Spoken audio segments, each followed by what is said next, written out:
আসসালামু আলাইকুম রহমতুল্লাহ। আমরা আজকে যে বিষয়টি দেখবো সেটা হচ্ছে একটা প্রোগ্রামিং ভাষা, যেটাকে আমরা বলছি পাইথন। ঠিক আছে, পাইথন যে ভাষাটা,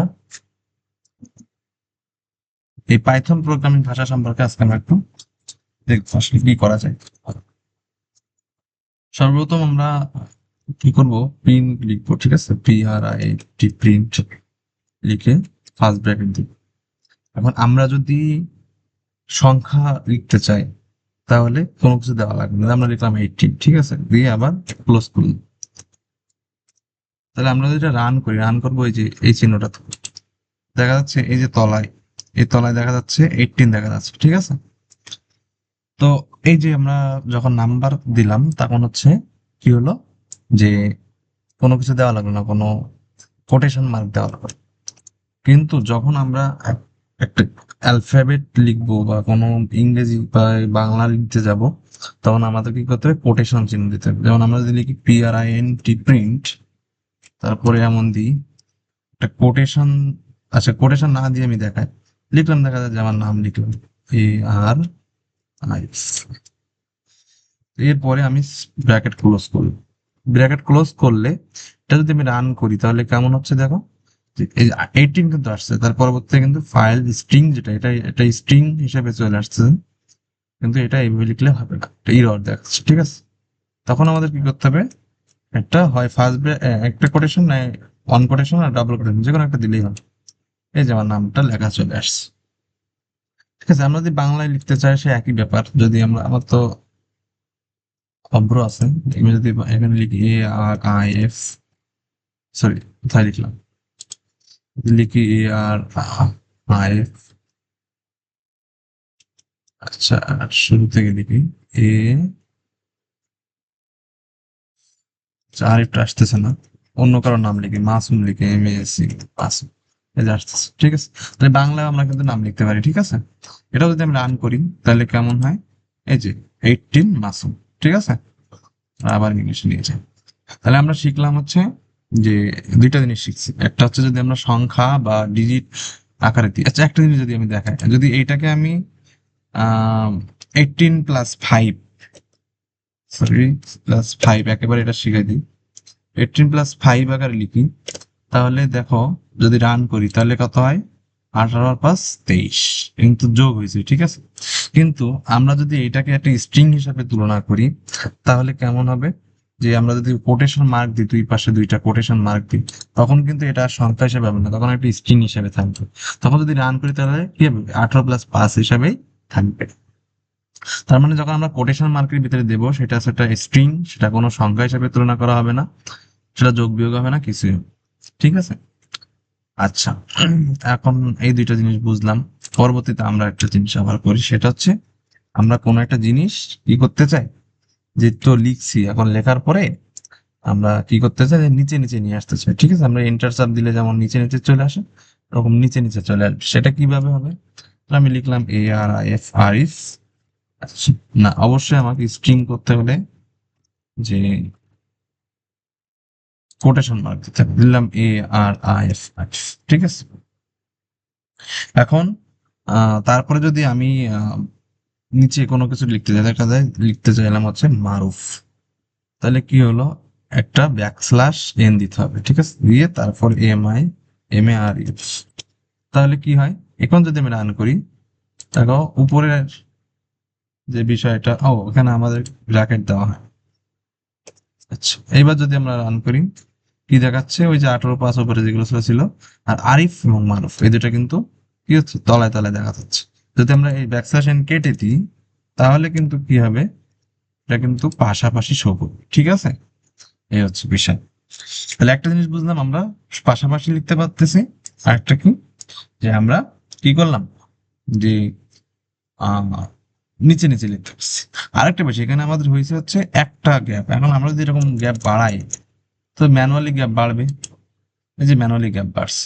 কিন্তু সেটা যদি না করে আমরা একটা কাজ করি, সেটা হচ্ছে \t যদি দিই, তাহলে এটা হচ্ছে 4th ক্যারেক্টার, মানে 4টা ক্যারেক্টার জায়গা নেবে। ঠিক আছে, দেখো যদি রান করি, দেখো আরিফ এবং এই মারুফ এই দুইটার মাঝখানে 4টা ক্যারেক্টার ফাঁকা আছে।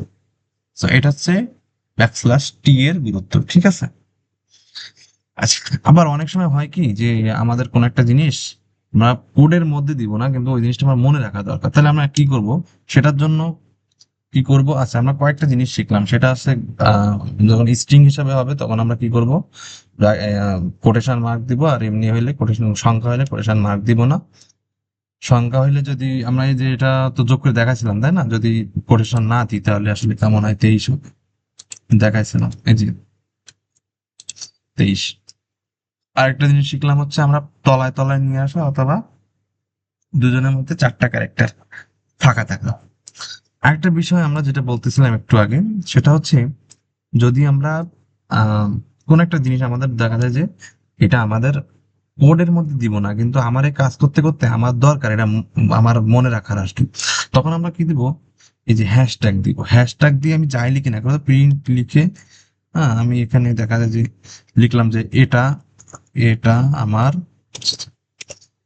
এটা মনে রাখা দরকার, মনে রাখা দরকার, যদি এরকম লিখি আর কি, হ্যাঁ, যাই লিখি না কেন,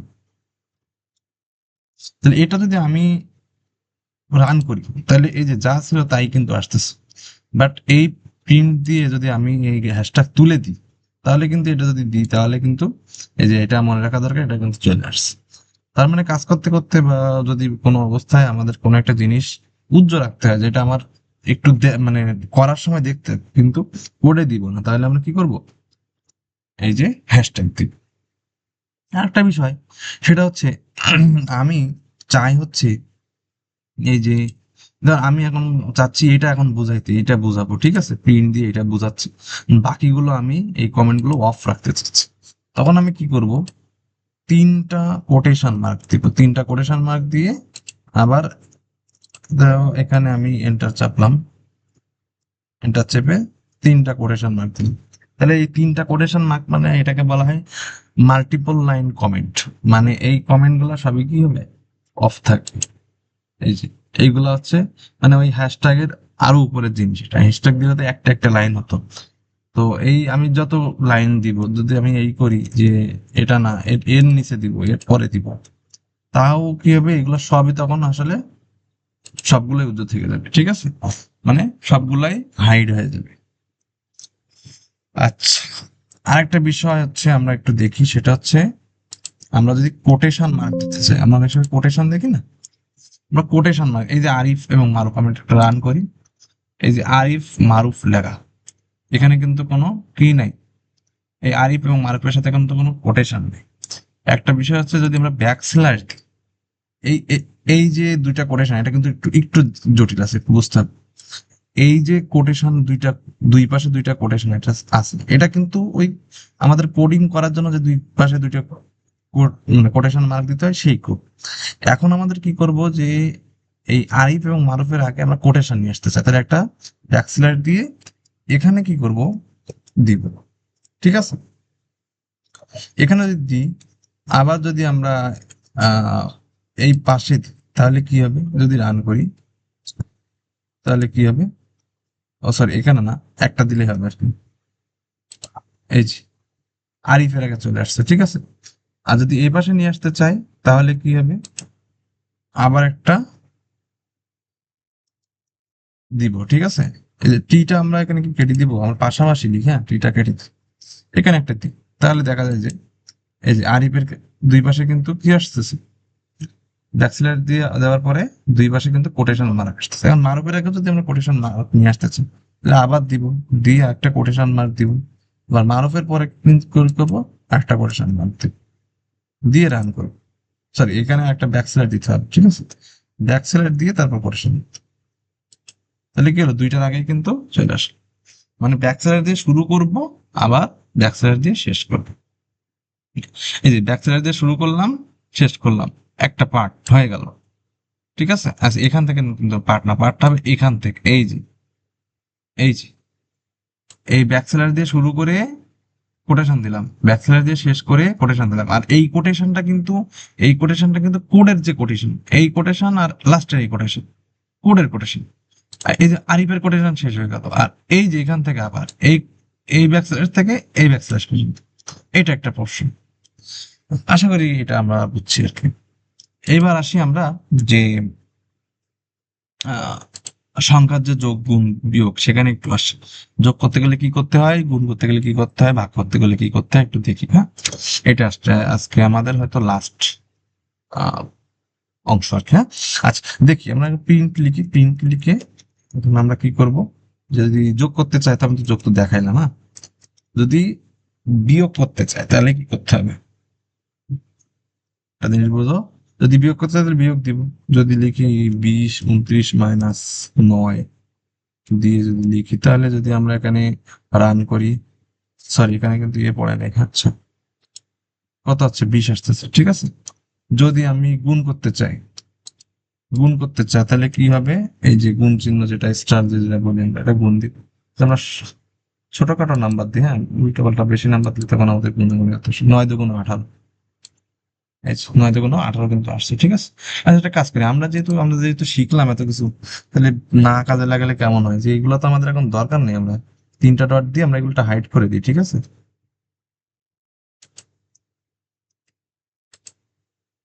এই যে 3টা ডট দিয়ে হাইড করে দিলাম। এই যে রান করলাম, শুধুমাত্র এই যে প্রিন্ট 9 × 18 এটা কিন্তু আমরা এখন শো করতেছি, ঠিক আছে। আচ্ছা পরবর্তীতে আমরা যদি ভাগ করতে চাই তাহলে কি করতে, ভাগ চিহ্ন দেব, ঠিক আছে। প্রিন্ট, তারপর কি দিব, যদি ভাগ করতে চাই প্রিন্ট দিয়ে আমরা দিলাম 9 কে ভাগ দিব কত দিয়ে, আমি একটু বুঝাই তাহলে হবে। সেটা হলো দেখা যায় যে আমি 3 দিব না 4 দিই, তাহলে আসলে পরেরটা বুঝবার ভালো। এখন কত আসতেছে, সরি,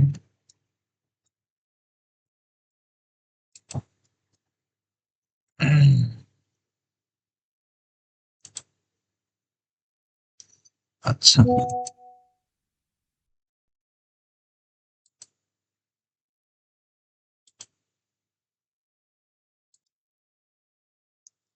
আচ্ছা আমরা যেখানে ছিলাম, হ্যাঁ সেটা কি বলছি, যে আমরা ভাগ দিব, ঠিক আছে।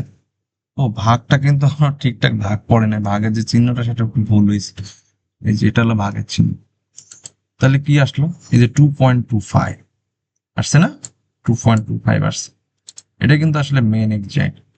কেন দিলাম, 3 দিলে তো 3ই আসতে হবে। একটা জিনিস বোঝাবো, ডাবল স্ল্যাশ যদি দিই তাহলে তাহলে কি হবে বলতো, শুধুমাত্র একটা সংখ্যা দেখাবে, কত দেখাচ্ছে এখন 2। এইটাই আসলে একটু পার্থক্য এই দুইজনের মধ্যে, ঠিক আছে। এই হলো মোটামুটি আজকে আমাদের একটা ছোটখাটো ক্লাস। পরবর্তীতে আমরা আরো ছোটখাটো টপিক টপিক নিয়ে আসবো ইনশাল্লাহ। আজকে এই পর্যন্তই।